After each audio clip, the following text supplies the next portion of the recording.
Hello, my wonderful people. Good morning, good afternoon, good evening, depending on your time zone or anytime you'll be coming across this video. If it's your first time and you like what I do in this platform, after watching, please subscribe, put on your notification bell so that you'll be able to know when we upload a new video. YouTube, I want to appreciate you for creating this wonderful platform for us to use to disseminate information. At the same time, I will keep on putting a disclaimer that Linda's TV show do not promote violent, hate speech, or misleading information. This is a peaceful platform meant to educate, inform the members of the public about what is happening in the globe. Please, YouTube, always take note of this. My great people of Biafra, I greet you all. This is a cry for help video. This is to whom it may concern. This is coming from my heart. This is a concerned cry. I am begging the Nigerian government, please release Nnamdi Kanu. Please let this man go. You went all the way to Kenya to kidnap him for the purpose of election. Now election is over. Please, can you kindly, in the name of anything you worship, to release this man? I will remove my glasses. I am crying. I am shouting. Please, Malami, Buhari, all those that gang up to do Nnamdi Kanu whatever he is suffering today, all those that gang up to kidnap him all the way from Kenya, now your purpose have been achieved. Can you please release Nnamdi Kanu? This man lost two of his parents because of this issue. He don't have parents. He doesn't have parents. Please, Nigerian government, can you release Nnamdi Kanu? Can you free this man? Can you let him go? This is an innocent man. What he had been saying, what he saw is exactly what is happening in Nigeria. Whoever that had been criticizing Nnamdi Kanu, have you seen that what he said is exactly what is happening? Have you seen that this man is a prophet? It seems everybody have keeping quiet. It seems that Nnamdi Kanu have been forgotten. Ndibo, you guys allowed your brother to be rotting in DSS custody. A man that the Nigerian court have discharged and acquitted, and they said that there is no court in Nigeria that can be able to try this man. They went to put him in DSS to indefinite. Do you people want to allow Nnamdi Kanu to die? I was keeping quiet. Now the election have come and gone. I'm not crying. I am not crying. This is how it is in my heart. I feel concerned. I feel concerned. This is somebody's son. It's somebody that gave birth to him. And his parents died out of the shock of what happened when Nigerian government sent military to his home. The parents died out of that shock. And this man had been suffering. What did he do? What did Nnamdi Kanu did? What did he do? Only to speak the truth. Give a better life to people.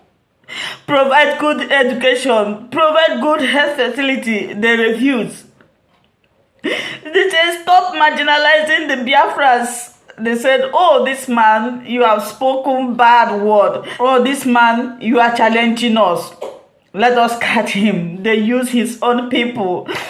They gave his own people money. They went to kidnap him. Now the election is over. Buhari is about to leave. Are you people going to allow him to be there? Somebody may say that I'm saying nonsense, but this is how it is in my heart. Assuming Nnamdi Kanu is a terrorist, assuming he have done something bad, I would have said, let him continue there. But looking at what this man said, this is exactly what is happening. He has been warning the Igbo, stop investing in other people's land. Now, what is happening? He said that your vote doesn't count. What happened now? Did your vote count? P2B contested. P2B won. Did your vote count? Did your vote count? Is Nigeria for you now? Is Nigeria for you, the Igbos? Is Nigeria for you? Is Nigeria for you, the Igbos? Think twice, listen to word of Nnamdi Kanu. Listen to word of Nnamdi Kanu. I am not crying, this is how my heart is. Because this is an innocent man that was detained. He did not do anything. He only wants to save his people. He only wants to liberate his people from punishment. Malami and Buhari, you have gotten the election. The election has come and gone. Please, can you kindly release Nnamdi Kanu? Can you kindly let him go? When he was kidnapped, Malami said he is going to watch Nnamdi Kanu die slowly. And that is exactly what they are doing now. That is what he's doing now. Nnamdi Kanu's health is deteriorating, and our people are keeping quiet. Our people don't want to do anything. Our people don't want to do anything about it. They are just keeping quiet. If Buhari goes now, the next president will use Nnamdi Kanu to do what he wants. Please, our people, you should rise up, speak for your brother. P2B, speak for your brother. All the responsible Igbo politicians, speak for your brothers. Let them release Nnamdi Kanu. Please, this is a cry for help. I'm going to put a video for you to watch. Please, share this video. Let it go to the Nigerian government. Let them release Nnamdi Kanu for us. He don't deserve to be there. So, do you want me to be honest or just speak, political correctness here? But I choose to be honest with you. I choose to be honest with you. And for me to be honest with you, I have to go back a little bit. But let me start with the situation that we're facing in this country today. If you believe that those that are in power in Nigeria today would ever contemplate the possibility of giving power to an Igbo man in 2023 or thereafter, then you still haven't fully understood the challenge and the problem that we have in this country today. You need to understand that the mindset of some of these people, not all, some, but those that Buhari represents, that is his own clique within the Fulani ruling class, not all Fulanis, but his own clique, who are in power today. Their mindset is that the most dangerous people in this country and the people that they must suppress more than any other are the people of the Southeast. And you need to understand that before the Civil War, and I need to go back in history because that's a damn good question and it deserves a clear answer, a thorough answer. Let's go back a little bit. Before the Civil War, these same people, he, for example, was active then.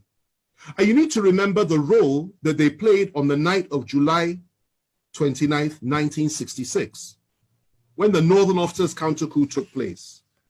And 300 Igbo officers were killed in one night, including an Igbo head of state.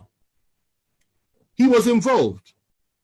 And many of them that are running this country in that cabal today were involved or supported it.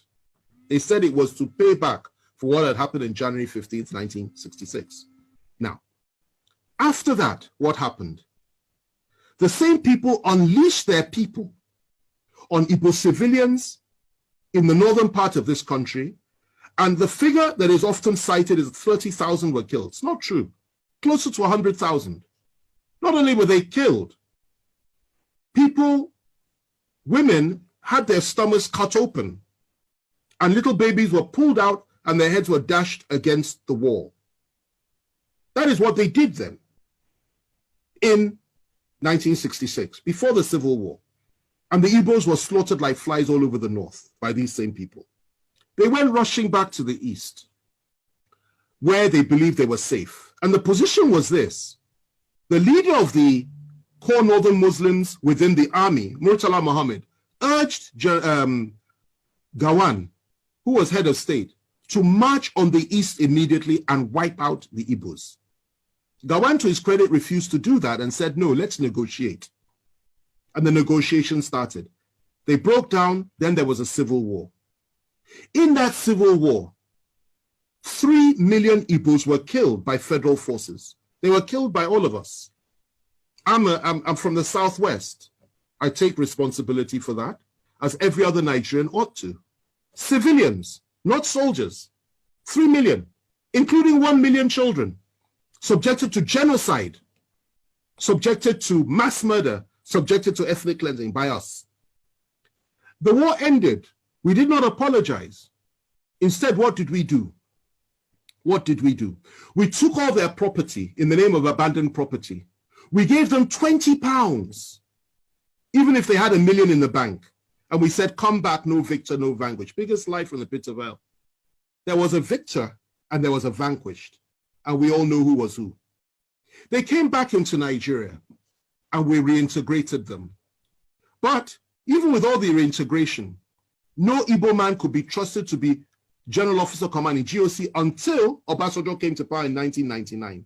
Igbos were not allowed to rise up within the military or in any power configuration in the country. It was something that was understood that you never put an Igbo man in a position of real power. You can give him appointments, but you don't put him in a position of real power.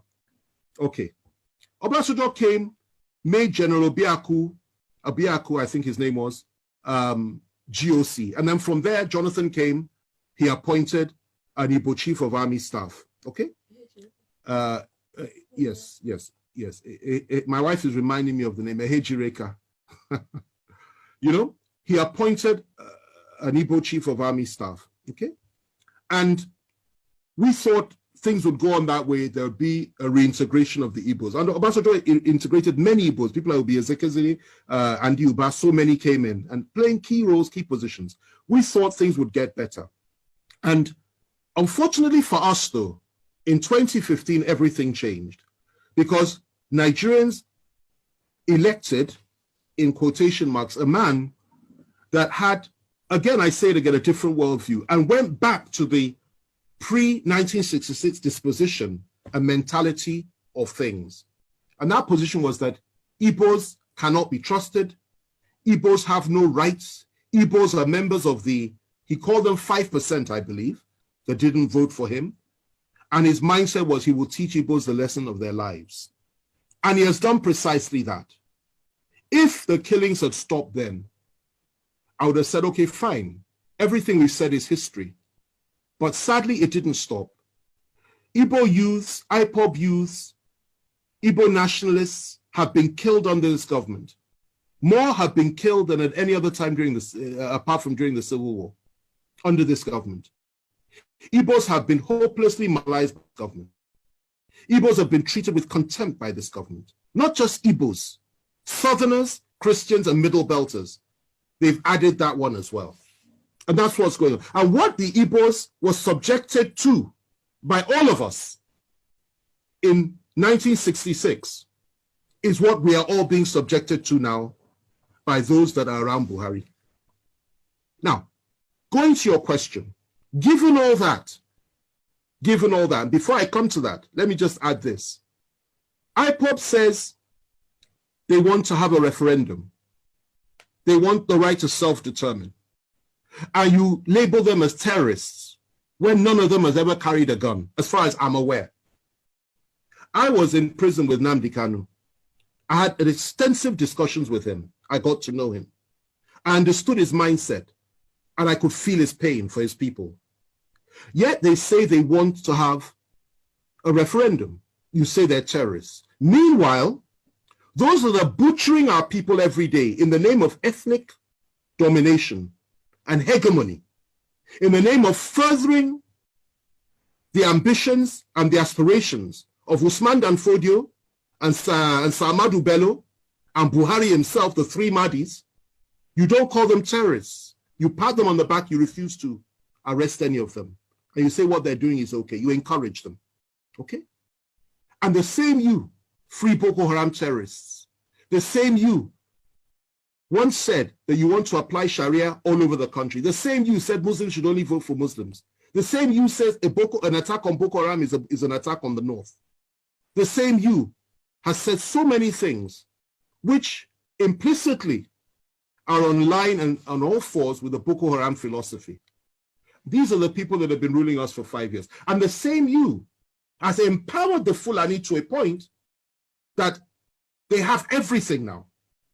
And you really believe that those people in 2023 will sit down and say that they will allow a situation to arise whereby the one they hate the most,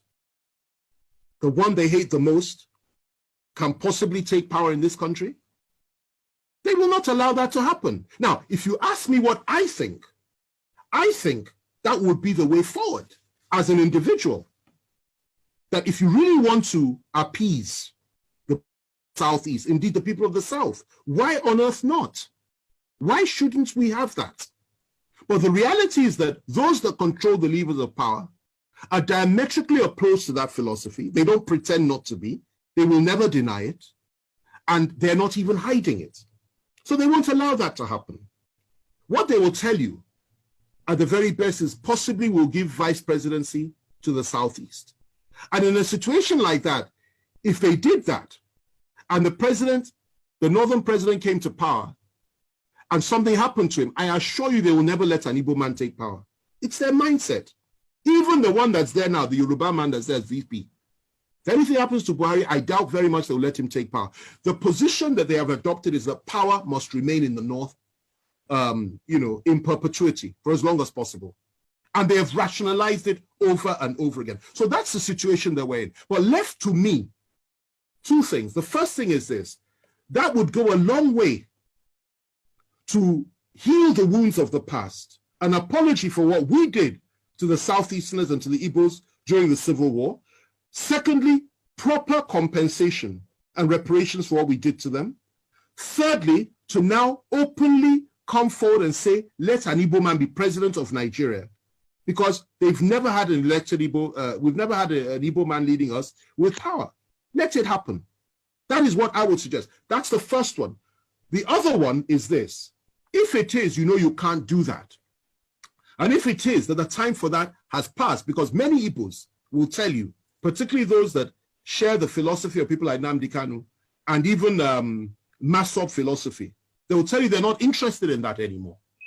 Then the other thing you can do is say, allow them to determine their own future, just as the people of Scotland were allowed to determine theirs, just as Britain, the United Kingdom, was allowed to determine hers when it came to Brexit, just as so many other countries in the world, through a referendum and exercising the right of self-determination. And I think that would make far more sense than to say just give them an Igbo presidency, which you and I know is not likely to happen. Let me end with this, okay? We are approaching 2023. Some in the Southwest, specifically Bola Tinubu, believes that his party will field him. I will tell you this today. He has made the biggest mistake of his life. They will not support him. Their position is to keep the presidency in the North. And even if he manages to clinch the nomination for the APC, they will now shift their support to another party that will field a Northern candidate. Mark what I'm telling you today, because I've been right 9 times out of 10 when it comes to these predictions. I've been right. And I'm telling you, I'll be proved right again. That is the mess that we're in this country. So your aspirations are legitimate. You have every right to have an Igbo president.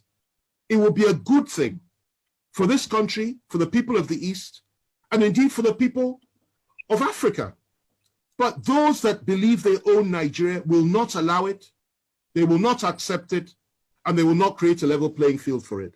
And that's the reality. Thank you so much, my wonderful viewers, for watching this video together with me from the beginning to the end. Like I said before, if you like what you see here, if you like what I do in this platform, as you have finished watching this video, please hit that red button that says subscribe and put on your notification bell to all notifications. In that way, you'll be able to know when I upload a new video. Share my videos, leave your comments in the comment section constructively.